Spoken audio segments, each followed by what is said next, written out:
Alright, time for what's probably my favorite segment when it comes to game theory. Another FNAF video. I never played FNAF, I just watched the games online because I'm probably a chicken shit when it comes to horror games. Unless it's games like Alien Isolation where it has horror elements but you're not a total defenseless baby. But I'm not going to get into horror games. What did interest me about FNAF is the story. I mean, it's probably the most subtle stories ever. I mean, it's not explained right off the bat. You're supposed to put the pieces together. And that is what game theory and other people does. Though I kind of lost track of how it went. Kind of. All I know is that the last game, Ultimate Custom Night, might be considered hell for the main villain or something. And that there's 2 or 3 purple guys going around. There's a lot going on, but then there's the FNAF VR Help Wanted. The success must have really paid off, apparently. And I am watching Markiplier's gaming walkthroughs of it. But yeah, we have another FNAF video from Game Theory, which is nice. And it does make me wonder if it'll be complete once the movie will finally come out. But yeah, let's see how this goes.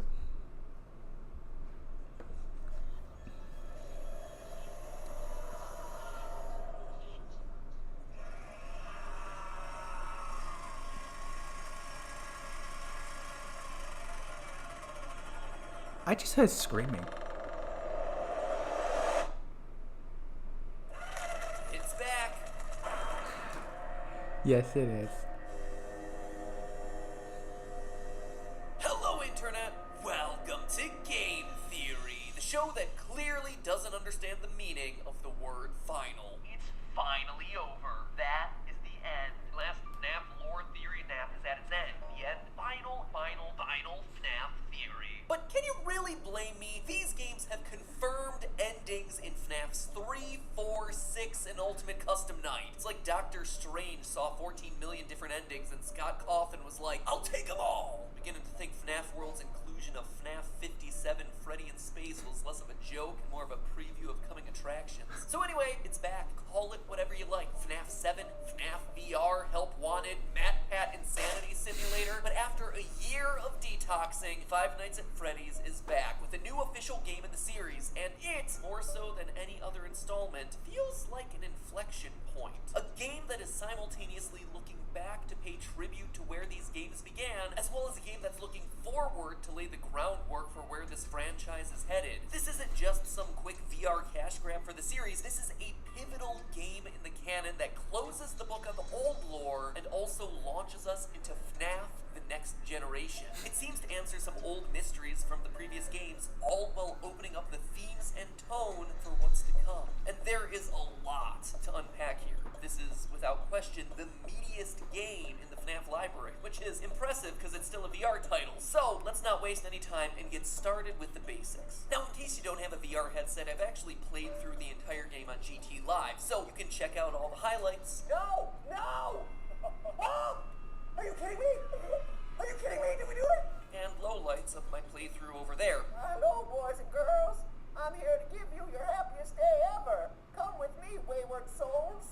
We've got vengeance to strike. But let me quickly take you through what you need to know for today's theory. In Five Nights at Freddy's Help Wanted, we're playing as a beta tester for a new Freddy game. As we're told in the opening cinematic, we know that Fazbear Entertainment has developed something of a bad reputation over the last few decades. While it's true that some stories associated with our name were loosely based on actual events, the majority of them were total fabrications from the mind of a complete lunatic. Lawsuits pending. And yes, that picture is really Scott Cawthon canonically inserting himself into this game. That's a discussion for another episode, my friends, because it throws all sorts of weird monkey wrenches into the lore, but we'll get to that later. So according to the intro, Scott's games gave Fazbear Entertainment a bad name, and point of this Freddy Fazbear virtual experience, then, is to poke fun of their past, clear their name, and ultimately rebuild the brand. Seems simple enough, right? Play through some loving recreations of past games as well as some new minigames, and that's it. Job complete. A new generation of Faz fans fall in love with all these new characters and add to Scott Cawthon's growing pile of money. Don't forget the merch perfect for birthdays. Speaking of merch, Fazbear Entertainment ain't the only ones chilling for their supper. Game Theory merch is also perfect for birthdays. Heck, probably even more perfect for birthdays, Scott. And, wouldn't you know it, we just released a bunch of new items for you. Can't sleep at night because you got some creepy animatronic hanging out in your closet? We've got you covered. The color-changing Game Theory light. It's the perfect way to keep animatronics at bay because it's powered by USB. You don't even have to worry about your batteries running out at 5:55 a.m. Or maybe you're just looking to be the best dressed at your friend's next pizza party. Stay fashionable while making sure to stay out of the employees only room in your new His and Hers Game Theory shirt. A purple Theorist Pride t-shirt for the ladies with reinforced sleeves. I'm fine with the plain shirts. Thank you very much. I prefer clothes with no words. Easter eggs Benedict built into the Just shirt. It's a normality. Shirt, a puzzle for you to solve all Okay, let's get this. of these channels and all the hard work that we put. Can't you just advertise in the beginning instead of during, unless you're trying to make a joke? No offense. To VR. Playing through the game, it is legitimately impressive. Pretty much everyone here is recreated in a stunning 3D environment. Bonnie, Baby, Funtime Freddy the Puppet, heck, even Easter egg appearances by Mini Renas and Lolbit. Characters that most of you watching this probably haven't even heard of before because you have much better things to do with your brain space than I do. Practically everyone is here in this game, except for one important omission.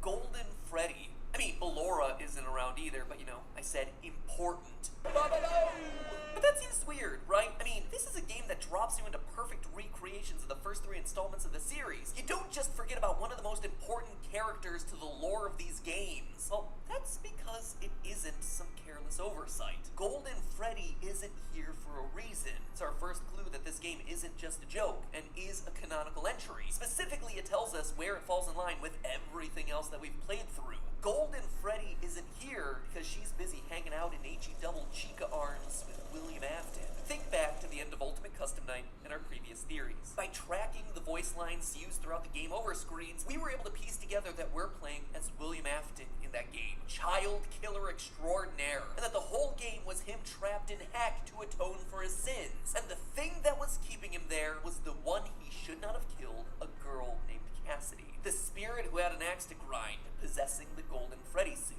The reason Golden Freddy isn't in FNAF VR is because the spirit is down there tormenting Willie A forever, from here until the end of the series. That's why the ultimate ending of Custom Night was Golden Freddy twitching off into...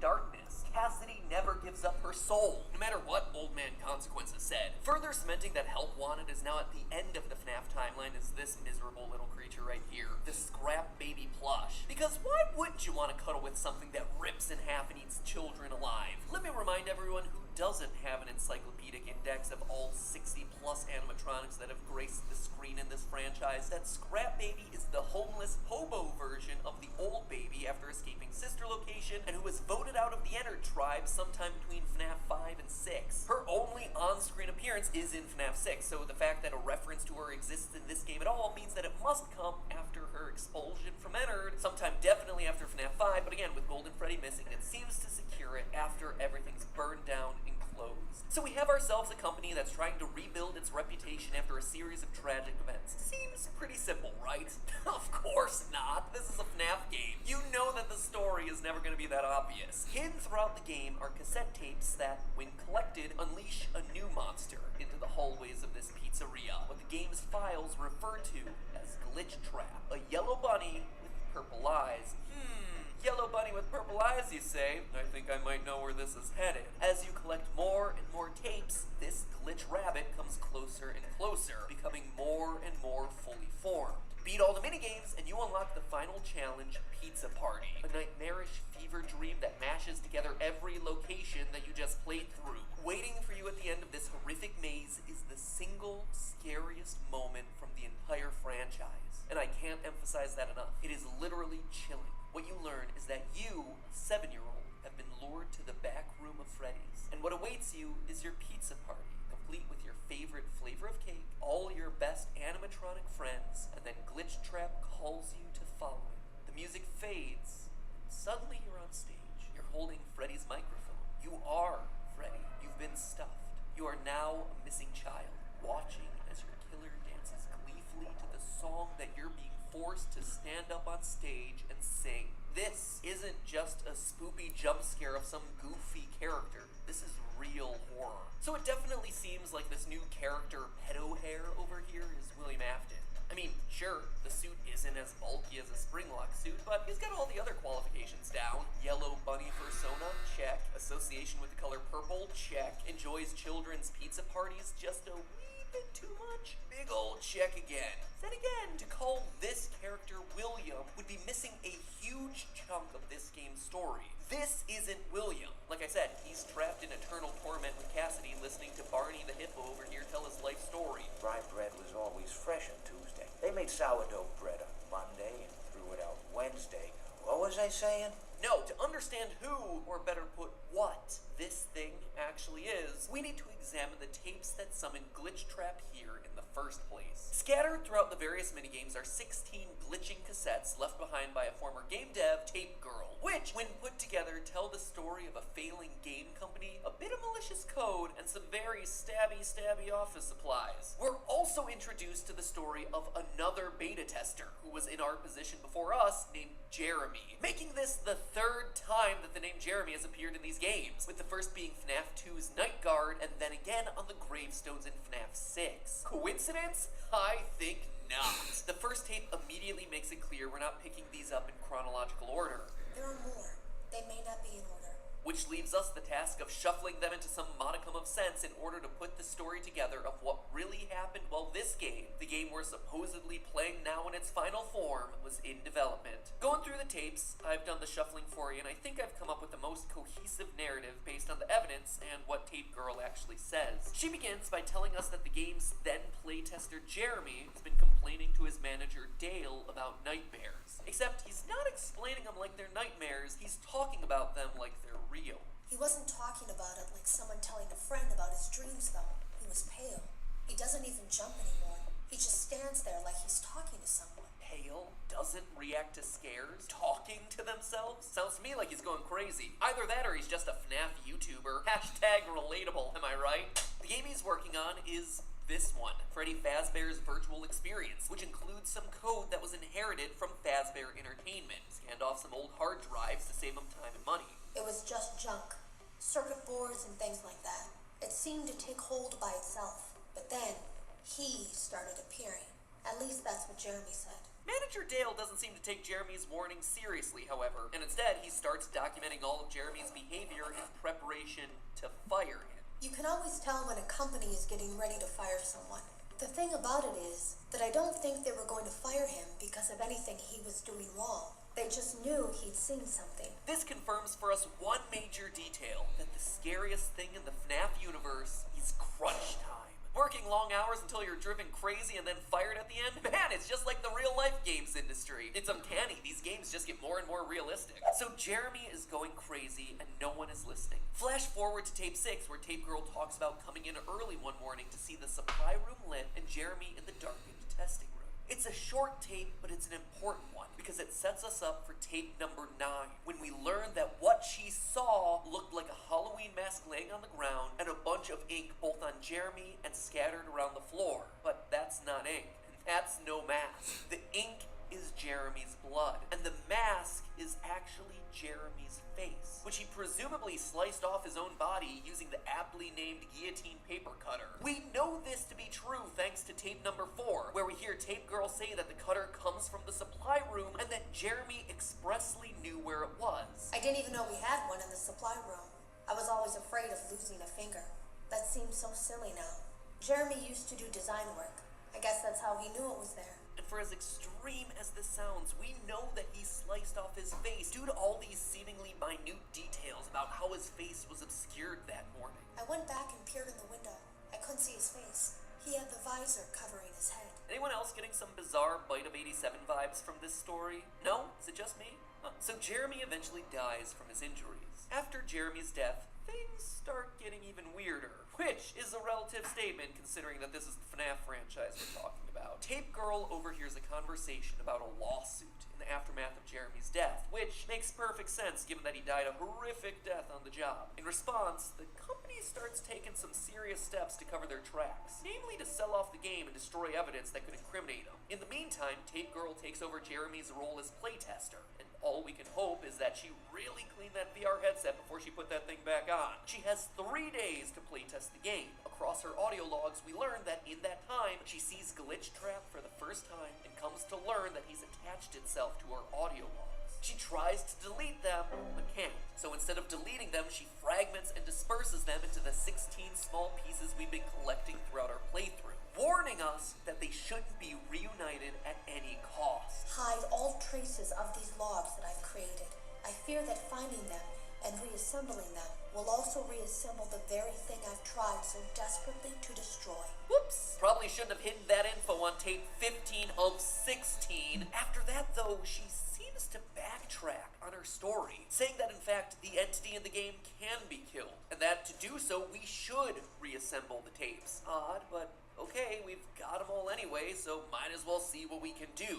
Glitch Trap attacks us once we have 16 tapes, and if we don't respond in time, we trade places with him. For a brief second, we see through his eyes back down at the console that we were just operating. Our consciousness has truly melded with his, just like the voiceover warned about at the top of the game. Bear Entertainment is not responsible for accidental digital consciousness transference. So that's a bad ending. But if we do manage to properly follow Tape Girl's instructions as he's trying to mind meld with us, well, he still seems like he escapes. Or at the very least, he definitely doesn't die. This should have been like some Mr. Smith in the Matrix moment where all his code disintegrates or something. But instead, we're trapped on one side of a door in the game. A bloody, hand-printed door with scratch marks clearly showing people stuck in here desperately trying to escape. And we see Glitch Trap practically skipping off into the darkness. This doesn't seem like...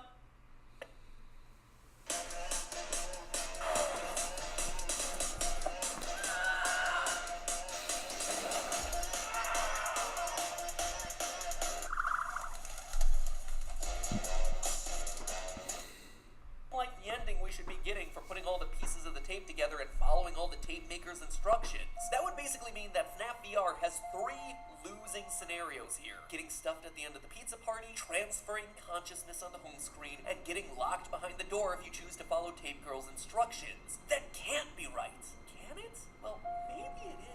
Maybe that's the point of the game. Maybe we are destined to lose no matter what we do here. I mean, think about it. The canon ending of Sister Location was a bad ending, with Michael getting scooped. The canon ending of FNAF 4 was a bad ending, with the crying child getting bitten. In FNAF 6, you and literally everyone else burned to death. I mean, it's considered a victory, but you're still dead. Now, let's look closer at the text of the audio logs. There is something clearly wrong in them. The tapes start out just fine. They follow her story in a pretty logical way, and we know she's a real person in the real world because she's observing things from outside the game's testing room. Things like Jeremy complaining to management and the stuff that's present in the supply room. But then, upon closer inspection, you start noticing some strange anomalies. For instance, we have 2 tapes that both start with her introducing who she is. A hi or a hello followed by, you don't know me, or can you hear me? Which is our first hint that something's a bit off. The same person is making these tapes the whole time, for the same audience. So why introduce herself to us twice, in both tape 1 and tape 15? Why would one end with her saying, Now I fear that those logs are being used as a Trojan horse. If you're unable to abandon development, hide all traces of these logs that I've created. basically telling us to hide the logs, but then also say this. There are more. They may not be in order. Basically inviting us to put them all together. Weirder still is the fact that the last file suddenly does this major about face relative relative to all the previous logs, where suddenly she says out of nowhere, oh yeah, there is a way to kill Glitchtrap. This is odd on a lot of different levels. The first and most obvious being, if these instructions really do work and she's so sure about it, why didn't she follow them? If this method was actually effective and she knew it was effective, Glitchtrap wouldn't be in the game anymore, because she would have followed her own advice and wiped him out. How would she even know that this system works? The answer is, it clearly doesn't. Or at least it doesn't do what she says it's gonna do. That's because she's not trying to get you to kill off the entity in the code, she's trying to get you to release it. While we don't have every piece of the puzzle in this story, here's what I think actually happened with all these audio tapes. The tape maker starts out genuinely making these logs to document the weird stuff that's happening in the game studio. The stuff with Jeremy really happens. She really sees Glitchtrap in the game, but on her last day of playtesting, she tries to delete the files and fails. Instead of killing Glitchtrap, she undergoes a digital consciousness transfer, just like we do in one of the 3 bad endings, trapping her in the game and releasing Glitchtrap, presumably into her own body, or just releasing him into the real world. Both of which are possibilities that the game explicitly warns us about in the opening sequence. Fazbear Entertainment is not responsible for accidental digital consciousness transference, real-world manifestations of digital characters. That, my friends, is why you always have to read the disclaimer. From inside the game, she's now stuck, with her only hope for escape being to go through the same process she just went through from the other side. She creates a new log, starting over by saying, Hello? Can you hear me? which in reality is saying, hello, can you hear me in here? Since she's now making the log from inside the game. She tries to create a new story that encourages a future developer to piece the logs back together, and then seeds one final log out there to tease the idea that a future developer can solve the problem by killing off Glitchtrap using her log assembly method. It's smartly constructed, because she's counting on future developers having the same curiosity and determination she did. She even mentions this in one of her earlier logs, tape 3, that when Jeremy had told the developers that something was wrong, But as a dev team, we all just saw it as a challenge to find what the problem was and fix it. we do exactly the same thing, finding what's wrong and following the instructions on how to fix it, only to find ourselves on the wrong side of the door covered in handprints, where presumably lots of other people have been there before us. Glitchtrap, or whoever is in the body of Glitchtrap at this point, perhaps Tape Girl herself, disappears into the darkness and takes over our body on the outside. And now it's our turn to wait for the next beta tester to come in, follow the tapes, and hand over their consciousness to us. Now, that last bit there is speculation based on the oddities of the audio logs and the fact that following her instructions results in seemingly yet another bad ending. But even if all of that about consciousness switching and her being trapped in the game and us taking her place trapped in the game isn't the case, the point is, William's back, just not in a way that any of us expected. What seems undeniable in Help Wanted's story is the fact that his consciousness was preserved in the circuit boards that got scanned to make this game. And now, he's here, as Glitchtrap, tricking players into letting him escape. It's no longer the same guy. He's now an AI replicating the behaviors of William, and snatching the body of whatever completionist is determined enough to play through all the elements of the game. In a funny way, it's exactly like the story we've been piecing together for Petscop. Odd, actually. Maybe they really are one and the same, both made by Scott Cawthon. The biggest lingering question now in my mind, though, how many Williams are out there? Is this just one instance of an AI looking to escape, and now we're the new host body? Or is it somehow able to replicate itself, copying and pasting its code into any mind out there that's playing its little game? Could we be entering a new part of the FNAF franchise with multiple William Aftons, all in completely different bodies? For as cool as that would be, and honestly I think this game could open up that world, I don't think that's going to be the case. I think that's why there's such an emphasis in this game on you being a beta tester. It's one instance of corrupted code and you have to be playing it. And now, you're infected by it. In the next generation of FNAF, you, or at least your body with William Afton's code in your head, is the new killer. And so on and so forth until we finally get to FNAF in space. But hey, that's just a theory. A game theory. And we should probably talk about Jeremy. It's weird that his name is used 3 times. There is no possible way that that's meant to be a coincidence. There's also this random appearance of Shadow Freddy, which I found in my playthrough, which again seems like an odd little detail that's important to account for in the Pizza Party minigame. And the fact that Glitch Trap has 3 toes, just like the footprints that are outside of FNAF 6's house window. There is a lot more here in this game, but I honestly just need more time to think it all through. Rest assured, though, I'll be back. I always come back. And that, my friends, is why you should subscribe and ring the bell. Oh, jeez. Okay.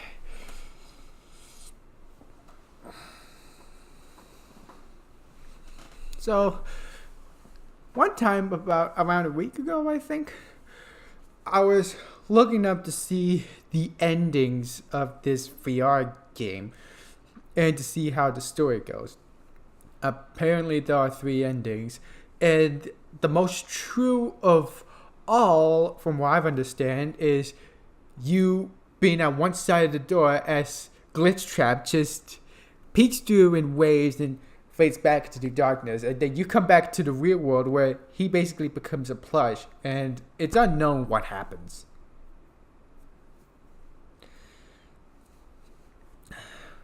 Now,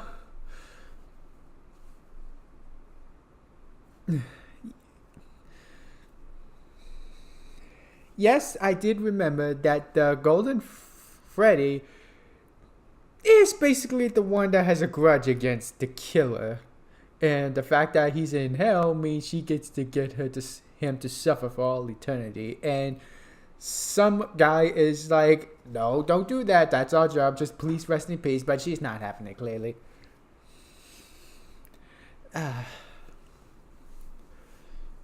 So the tapes are in random order. And if you collect more of them, he appears. I did know about that. But what about the coins? I've heard that they also make him get him his full appearance or something. I can't remember entirely. But MatPat is apparently saying that this game is closing the book of the previous games, but also opening a new story. Like, to quote from Ethan Winters in Resident Evil 7, one door closes, another opens. And that's what this game is representing, possibly. Like, the door of the old FNAF game has closed, but a new one is going to open for future FNAF games. And I don't think he's wrong, considering that the FNAF movie isn't out yet. But apparently we're going to be dealing with a new type of evil bad guy. I know that 1 or 2 purple guys are dead, but thanks to the VR, apparently we're going to be having William Afton back as an AI trying to take control of your mind. Taking over your soul, basically. And it does make me wonder, how the hell is that possible? I mean, there's this guy. MatPat pointed out that this guy Jeremy is going crazy, and he basically killed himself. So,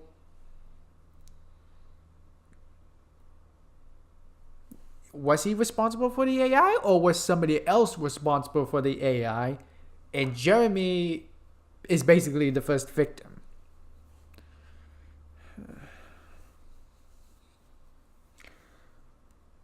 Whether or not it gets me more confused and intrigued is beyond me. But, yeah. It is quite interesting to see how it goes and how he pieces together. Because, let's face it, FNAF is made for the game theorist. Now, he may be wrong.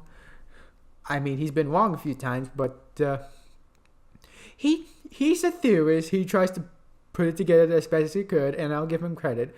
I mean, whether or not it's possible, or it's bullshit, or it's both, he does what he does, and I'm not gonna stop him for it. And I am glad that he's putting the pieces together in FNAF, because it results in the most interesting stuff.